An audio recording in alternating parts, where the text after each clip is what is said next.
En 2023, le 26 juillet exactement, le CNSP du Niger, dirigé par le général de brigade Abdourahmane Tiani, prenait le pouvoir en renversant Mohamed Bazoum, que nous appelions depuis un moment le junteur de Niamey qui allait faire bout. Ce 26 juillet fatidique, Bazoum tombait. Faut-il rappeler pourquoi Bazoum est tombé? Je recommande ardemment d'aller à Niamey au Niger, vous procurer un exemplaire du livre que j'ai écrit à ce sujet, à savoir l'an 1 de la révolution panafricaniste du CNSP du Niger, eh bien, enseignements et défis du leader Abdourahmane Tiani et ses compagnons de lutte. Dans ce livre, j'ai consigné les raisons pour lesquelles Mohamed Bazoum est tombé.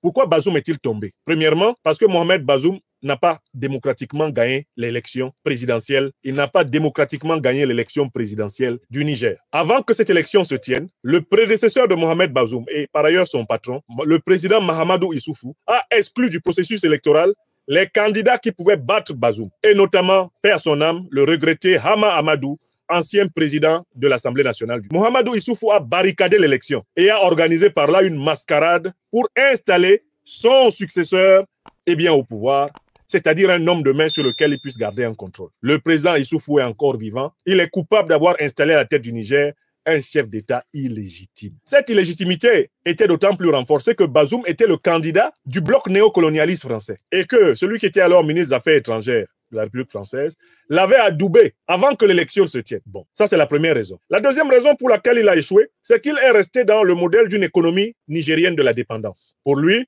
le Niger devait fonctionner ad vitam aeternam avec les aides du Fonds monétaire international, de la Banque mondiale, de la BAD, de ceci, de cela. Le Niger devait être un État éternellement assisté et mendiant. Bazoum n'a jamais voulu toucher au fondement essentiel de la souveraineté économique. Renégocier les contrats d'exploitation de l'uranium, du pétrole, du gaz, etc., c'était le cadet des soucis de Bazoum. C'était donc pas un chef d'État investi dans la libération de son peuple, mais il était là, littéralement comme un sous-préfet de la France-Afrique, à la manière d'Alassane Dramane Ouattara, son incontournable modèle sous-région. La troisième raison pour laquelle Bazoum est tombé, je la rappelle dans ce livre, que vous lirez utilement. Il est tombé parce qu'il a trahi les forces armées de son pays, le Niger. Lui qui est un citoyen nigérien d'adoption, issu d'une tribu du sud de la Libye, Mohamed Bazoum s'est permis de féliciter les organisations terroristes, de les présenter comme étant plus aguerris que son armée, et même d'ordonner plusieurs fois des libérations de chefs terroristes hautement criminels, alors même que l'armée nigérienne était abondamment saignée par ces organisations terroristes. Par là, il a trahi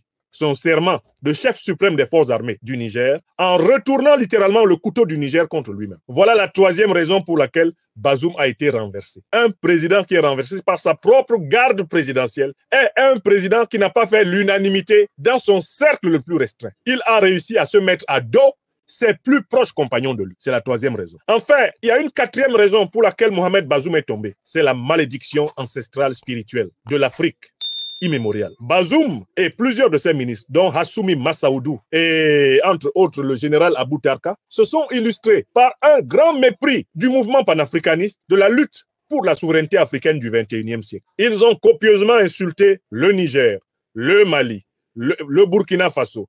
Ils ont insulté l'idéologie panafricaine qui aujourd'hui est la source d'inspiration de tous les éveils sur le continent. Ils ont été frappés par la foudre ancestrale de tous les grands héros, de toutes les grandes héroïnes de l'Afrique résistante, de l'Afrique souveraine de tous les siècles précédents. Oui, le ciel même a puni Mohamed Bazoum. Voilà la quatrième raison. Mais quand Bazoum tombe, justement, ses alliés locaux de la CEDEAO et internationaux de la France-Afrique tentent de leur restaurer par la force au pouvoir. Le nouveau pouvoir du CNSP nous dit alors que la puissance française préparerait une attaque militaire contre lui à partir de la Côte d'Ivoire, du Nigeria, du Bénin notamment. Voilà ce que les autorités du CNSP nous disent à partir de juillet, août, septembre 2023. En face, c'est le déni. Bien que la CEDEAO ait clairement engagé l'idée d'utiliser la force pour rétablir Bazoum au pouvoir, du côté des responsables français en particulier, il y a l'affirmation qu'il n'en est rien, que ce sont des fantaisies, que ce sont des fadaises et que c'est complètement faux. Mais tout cela ne pouvait tenir debout que tant qu'un officiel français ne s'était pas exprimé à ce sujet. Voici que vient à s'exprimer en ce mois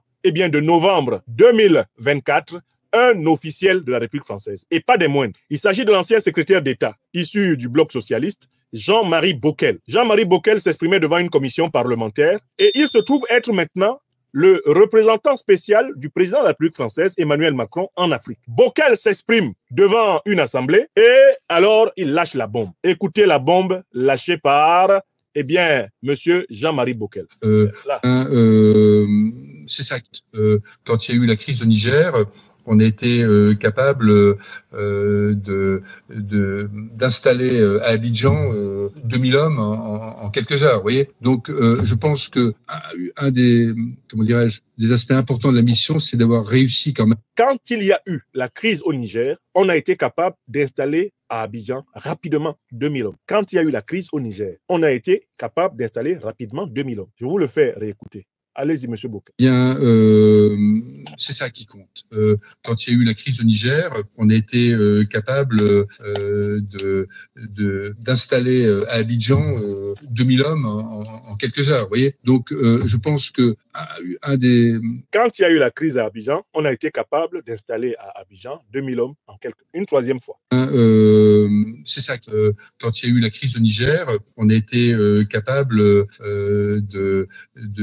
d'installer à Abidjan 2000 hommes en quelques heures, vous voyez. Alors, donc, le représentant spécial du président français reconnaît que l'armée française se préparait à intervenir militairement au Niger et qu'elle avait installé de toute urgence 2000 soldats en Côte d'Ivoire, à Abidjan. À partir de la Côte d'Ivoire, l'armée française comptait intervenir militairement au Niger pour rétablir, bien sûr, Mohamed Bazoum au pouvoir et préserver les intérêts français dans ce pays. C'est l'information que nous donne M. Bockel. Mais j'espère que vous avez vu la vidéo. Je vous inviterai à voir la vidéo. Je l'ai republiée à la fois sur ma page YouTube et sur ma page Facebook. J'aimerais que vous voyez la vidéo parce qu'il y a un deuxième détail dans la vidéo. Quand il se met à aborder ce point particulier, l'officiel français qui est assis exactement à sa gauche, rédige de toute urgence un petit mot sur un papier qu'il lui fait lire. Il lui montre de toute urgence un papier qu'il lui fait lire. Il lui montre un papier et le lui fait lire tout de suite. Je n'ai pas lu le mot, mais je peux imaginer ce qui est dans le mot. Je peux imaginer que l'officiel français qui fait lire rapidement de toute urgence un papier à M. Bockel lui dit « Attention, ne parlez pas de ça. N'évoquez pas ce sujet. » Alors, en effet, je comprendrais ces officiels. Pourquoi ne faut-il pas parler de ça? Mais parce qu'en fait, la thèse officielle française à ce sujet était le contraire. Que jamais il n'a été question d'une intervention militaire armée de la France au Niger. Que ça n'a jamais été envisagé. Que de toutes les façons, ce sont les fadaises racontées par ce qu'on appelle abusivement les panafricains, n'est-ce pas? Vous vous en souvenez ou pas? Ils ont tout nié, n'est-ce pas? Maintenant, le représentant spécial du président français, c'est-à-dire quelqu'un qui est un porte-parole d'Emmanuel Macron, le reconnaît. Et vous voyez mon tort. Mon tort à moi, c'est que je me contente de prendre ce que l'officiel, le représentant du président Macron lui-même a dit, pour montrer que on nous a menti ici en France. On a menti à l'opinion quand on a prétendu que l'armée française ne s'était pas préparée à intervenir militairement au Niger pour rétablir l'ami de la France-Afrique, Mohamed Bazoum, celui qui était supposé assurer l'exploitation inéquitable ad vitam aeternam du Niger par le néocolonialisme français. Est-ce que c'est clair? Mais on peut donc maintenant rétrospectivement comprendre pourquoi Alassane Dramane Ouattara était très chaud pour attaquer le Niger. Parce que Abidjan était en réalité la place forte à partir de laquelle l'attaque contre le Niger était préparée. Monsieur Ouattara, dites-nous ce que vous comptiez faire au Niger. Alassane Ouattara, intervention au Niger. Reprenons les propos de Ouattara. Parce que lui aussi, il a parlé. Qu'est-ce qu'il a dit? Monsieur Ouattara, allons-y. Oui. La CEDEAO, les chefs d'État ont décidé d'activer la force en attente et de déployer cette force pour rétablir l'ordre constitutionnel au Niger. Les chefs d'État ont marqué un accord donc pour le déploiement des troupes d'un certain nombre de pays, dont la Côte d'Ivoire. La Côte d'Ivoire fournira un bataillon et a pris toutes les dispositions financières pour l'opération. Si elle doit durer 3 mois, les provisions seront faites au niveau budgétaire pour que nos soldats et nos officiers qui participeront à cette opération ne manquent de rien. Donc la Côte d'Ivoire est prête et je viens de donner instruction au chef d'état-major général des armées de commencer la mobilisation de ces troupes pour leur participation à cette opération de la CEDEAO. Bon, très bien. Donc maintenant, vous venez de coller 2 informations qui étaient séparées, n'est-ce pas? D'un côté, Alassane Dramane Ouattara qui prétend, au nom de la Côte d'Ivoire, activement participer à l'attaque, l'intervention armée contre le Niger. Et puis de l'autre, le représentant spécial du président Emmanuel Macron, à savoir Monsieur Jean-Marie Bockel, qui nous révèle en 2024 que la France avait prépositionné 2000 soldats pour intervenir dans la crise nigérienne. Maintenant, vous avez les 2 informations qui se rapprochent. Mais enfin, vous qui écoutez nos émissions, est-ce que vous apprenez quelque chose de nouveau? Ce que le président Abdourahmane Tiani avait dit, c'est pas ça que vous vérifiez maintenant? Ce que le porte-parole du gouvernement du Niger Amadou Abdourahmane avait dit. N'est-ce pas ce que vous vérifiez maintenant? Où sont les gens là qui couraient derrière Patrice Talon? Oh, Talon n'a rien fait. Le Bénin n'a rien fait. Ce sont les panafricanistes qui sont en train d'exagérer les choses sur les réseaux sociaux. Qu'ils viennent ici contredire Alassane Dramane Ouattara et Jean-Marie Bockel. Si Alassane Ouattara se sentait aussi fort, finalement, vous voyez pourquoi, non? Alassane Ouattara n'est toujours jamais fort par lui-même. Quand Alassane Ouattara se sent fort, c'est qu'il a la France derrière lui. On le connaît pour ça. Et dès qu'il est en difficulté, il court à l'ambassade de France. C'est sa spécialité. Alassane Ouattara n'est fort en rien. Voilà pourquoi il a quand même dit quelque chose. Je ne dois rien à personne, sauf à la France. C'est ce que Ouattara lui-même a dit. Je ne dois rien à personne, sauf à la France. Vous avez la preuve? Même quand Ouattara se lève pour menacer d'attaquer le Niger, c'est parce que l'armée française lui a envoyé 2000 hommes, qui se sent fort. Et quand l'armée française a renoncé à son attaque contre le Niger, qu'a fait Alassane Dramane Ouattara? Il y a renoncé. Car en fait, il agissait poussé dans le dos, comme le dit le président Laurent Gbagbo, poussé dans le dos par ses parrains français. Donc, les propos du l'ancien secrétaire d'État Jean-Marie Bockel, actuel représentant spécial du président Emmanuel Macron, en Afrique, mettent fin à l'ombre du moindre doute sur la tentation néocolonialiste qui a habité la puissance française dans cette... Alors, mais on ne peut pas clore ce sujet sans aborder la question suivante. Mais pourquoi la France a-t-elle renoncé à intervenir militairement au Niger, alors que pendant très longtemps, elle nous avait habitués à intervenir militairement dans les pays africains? Nicolas Sarkozy ne s'est-il pas réjoui d'avoir vitrifié Laurent Gbagbo? Le député André Chassaigne ne nous a-t-il pas donné, pour le cas du Centrafrique, un bon résumé de l'interventionnisme militaire français en Afrique? André Chassaigne, vous êtes là? André Chassaigne, dites-nous un peu ce qui s'est passé en Centrafrique pour que les gens se rafraîchissent la mémoire sur ce néocolonialisme persistant. Et quand nous le dénonçons ici, on roule des grands yeux, on nous menace de coups et blessures, alors qu'il s'agit de faits historiques et scientifiques. Monsieur Chassaigne, est-ce que vous êtes là? Qu'est-ce que vous avez dit à propos du Centrafrique? Mine d'or, de diamants. Non, allez-y, monsieur Chassaigne.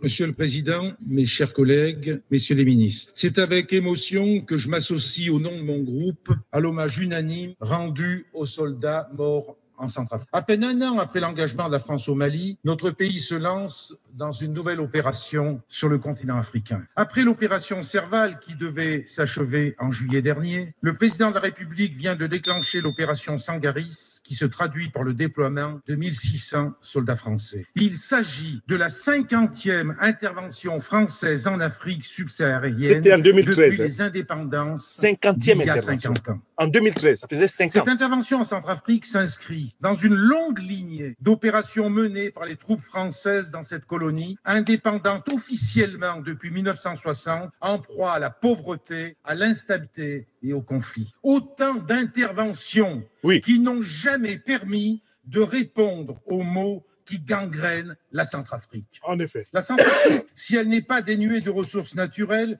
est classée parmi les États les plus pauvres de la planète, occupant la 160e place sur 177 selon le classement de l'indicateur de développement humain du Programme des Nations Unies pour le développement. La France y est le premier investisseur. Il est impossible dès lors de prendre part à ce débat sur l'engagement des troupes françaises en Centrafrique sans ouvrir le dossier de la France. Tous les 10 ans ou presque, un président de la République centrafricaine chasse l'autre par un coup d'État, derrière lequel la France n'est jamais très loin. Ah bon? Le peuple centrafricain a ainsi vu défiler des personnages insensibles à son sort, aussi corrompus qu'irresponsables. Les uns après les autres, les dictateurs ont été choisis et maintenus au gré de nos intérêts, entre guillemets, mais aussi pour protéger des bases militaires françaises dans ce pays considéré comme un porte-avions au centre de l'Afrique, utilisé lors de nombreuses interventions militaires dans la région. André Chassaigne. La France n'est pas étrangère à la situation chaotique de ce pays.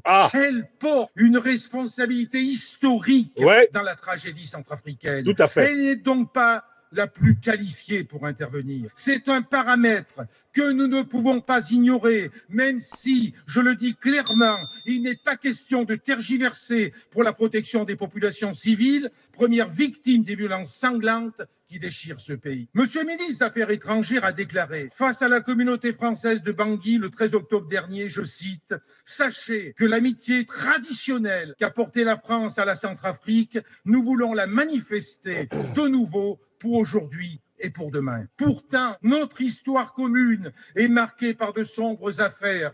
Nous gardons en mémoire le pitoyable sacre de l'ancien sous-officier de l'armée française devenu l'empereur Bokassa Ier en présence de la diplomatie française. Malgré ce soutien, le président Valéry Giscard d'Estaing a décidé de débarquer son ancien ami devenu trop encombrant, incontrôlable, qui menaçait nos intérêts pour installer au pouvoir le président David Dacko pour ensuite favoriser la dictature du général Kolingba. Il sera remplacé par le dictateur Ange-Félix Patassé, qui sera quant à lui chassé du pouvoir en mars 2003 par le général Bozizé, un jeu de chaises musicales orchestré par l'ancienne puissance coloniale. Ah bon? En 2007, face à la multiplication des mouvements rebelles sous influence soudanaise et tchadienne, les parachutistes français sautent sur Birao, dans le nord de la République centrafricaine. Pour moins que ça, hein, je suis au tribunal. C'est de ce nord musulman qu'est venu en décembre 2012 l'offensive des rebelles de la Séléka qui, le 24 mars dernier, porta au pouvoir Michel Djotodia. Dans un réflexe hérité de l'histoire, le président Bozizé avait vainement appelé à l'aide la France avant de prendre la fuite. C'est ainsi que l'actuel président centrafricain est arrivé au pouvoir avec le soutien des rebelles de la Séléka qui sont devenus c'était Michel Djotodia. Michel Djotodia, qui en appelait à la France après avoir dissous la coalition rebelle de la Séléka. Aussi, au regard de notre histoire en Centrafrique, on peut légitimement s'interroger sur les différentes motivations d'une nouvelle intervention dans l'ancienne colonie. L'ordre du jour réel du sommet pour la paix et la sécurité en Afrique qui s'est tenu à Paris il y a quelques jours était clair. Avant de parler de paix et de sécurité, Paris et ses alliés du continent africain se sont intéressés à leurs préoccupations économiques et financières. Ce sommet est avant tout une offensive diplomatique pour la sauvegarde des intérêts de la France en Afrique. Riche de ses ressources naturelles. Voilà la raison. D'or, de diamants, de mercure, d'uranium, de fer, mais aussi culture du manioc, de bananes, de maïs, de café, de tabac, de coton, de canne à sucre. Une forêt de 3,8 millions d'hectares aux essences précieuses. La République centrafricaine suscite l'intérêt du monde des affaires et du monde politique. Pourtant, ce n'est pas... Alors, je m'arrête là. J'ai laissé le député André Chassaigne vous donner, à partir de la perspective de l'histoire centrafricaine, la longue liste de ces interventions militaires barbares, terroristes, criminelles, qui ont été perpétrées par des dirigeants français contre les peuples et les pays africains. Il n'est pas difficile de les documenter. Désormais, la question nigérienne est définitivement clarifié. Plus personne ne pourra se tenir dans les médias en France et dire que le gouvernement Macron n'a pas voulu intervenir militairement au Niger pour rétablir son ami politique, Mohamed Bazoum. Puisque un officiel français, qui plus est le principal représentant porte-parole du président français en matière africaine, Jean-Marie Bockel, a lâché la bombe. Cela veut donc dire que la tradition néocolonialiste que l'on prétend avoir quittée, que la France-Afrique que l'on prétend décéder, ne veut toujours pas mourir. Selon le bel ouvrage de Colomba et de Hamza Boukari Yabara, la France-Afrique ne veut pas mourir. La France-Afrique ne veut pas mourir, d'où précisément la persistance dans cet interventionnisme abscon. Et si nous sommes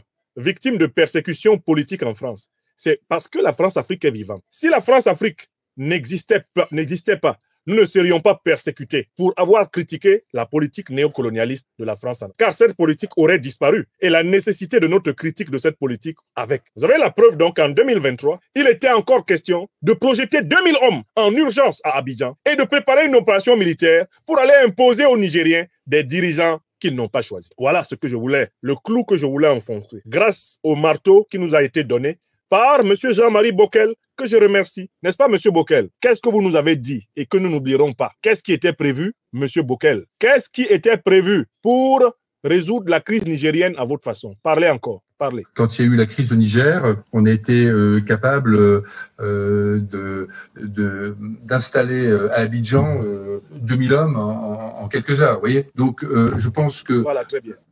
Donc, que ne peut-on recueillir les paroles qui nous ont échappé?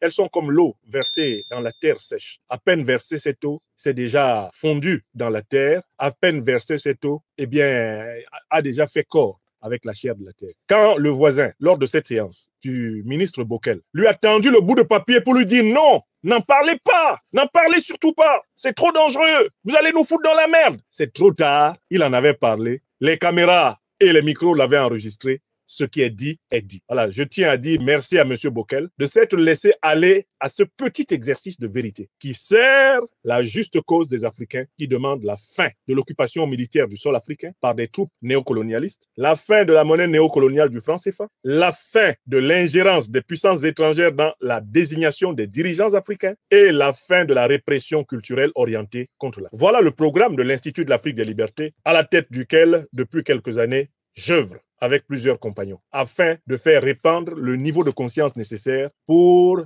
une Afrique ressuscitée sur ses bases authentiquement traditionnelles et fécondes.